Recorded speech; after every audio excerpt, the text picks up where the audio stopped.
ডেঙ্গে হাড্ডি বেড়ে গেছে ভাই আমার হাতে। আমাদের যাওয়ার কথা ছিল রাঙামাটি থেকে আবার কক্সবাজার। সকালে আমাদের একটা বাস তখন সম্ভবত 7:30 এই সময় বীরেশ্বরাই এদিকে একটা জায়গায় লাইন বিচ্ছিন্ন হয়ে রাস্তায় বাইক গিয়ে গাছের সাথে দেখা লাগে এবং একটা খাদে পড়ে যায়। সেখানে আমাদের বেশ কিছু শিক্ষার্থীরা আহত হয় এবং আহত হয়। এছাড়া দুর্ঘটনা ঘটে।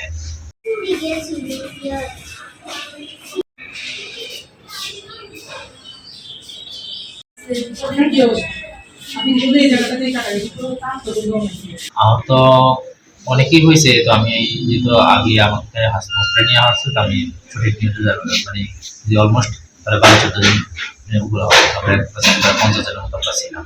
সেখানে হয়তো 12-15 জনের মতো আহত হবে, যার মানে ট্রিটমেন্টের প্রয়োজন। অনেকে ট্রিটমেন্টের প্রয়োজন নেই, এরকম সবারই কিছু না কিছু হচ্ছে।